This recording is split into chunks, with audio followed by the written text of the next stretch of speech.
Bonjour et bienvenue pour un petit tour d'horizon économique boursier et peut-être même un tout petit peu politique aujourd'hui vu les circonstances.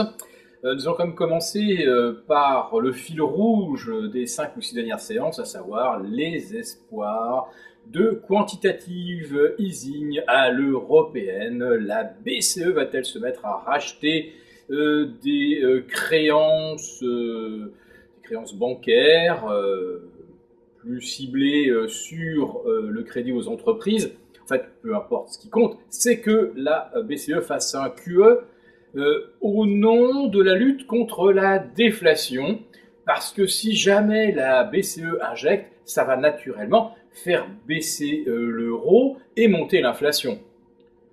Quelques milliers de milliards de dollars injectés par la Fed n'ont jamais réussi à faire repartir l'inflation aux États-Unis.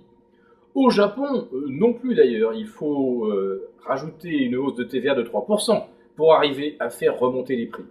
Et là où je me marre véritablement, c'est que, quoi que fasse la BCE, elle va arriver avec son canif quand les autres tirent au bazooka. De surcroît, qu'est-ce que la BCE peut faire si jamais la Chine continue de laisser filer le yuan ou que le Japon augmente ses injections? L'euro va continuer de grimper contre toutes ces devises que leurs banques centrales détruisent avec application depuis des décennies. Bref, c'est juste histoire peut-être de faire monter encore un peu plus les marchés. Alors c'est vrai que si on passe les 1885 sur le S&P, les 4444 symboliques sur le CAC 40, alors oui, peut-être que nous allons assister à une véritable bouffée d'euphorie, ou peut-être allons-nous surtout tenter de battre un nouveau record d'absurdité et de folie boursière.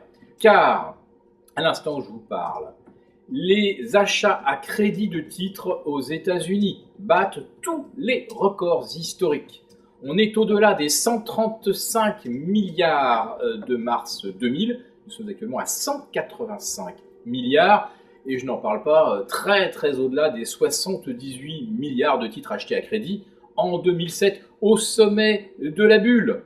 Quant à la capitalisation boursière de Wall Street, elle avait atteint un record de 275% du PIB au sommet de la bulle en mars 2000, 265% en juillet 2007, et nous sommes de nouveau revenus à 265 et un tout petit peu plus, donc hier soir, avec le nouveau record historique du S&P. Ah, au fait, le PER moyen des valeurs du S&P, vous savez, c'est 1,93%. Le 10 ans aux États-Unis rapporte maintenant 2,75 et le 30 ans 3,60. Bon, je referme la parenthèse du 30 ans puisque en fait ça ne se traite plus. La Fed achète absolument toutes les émissions. C'est elle qui a le monopole maintenant du 30 ans. Mais quand même, ça constitue une référence.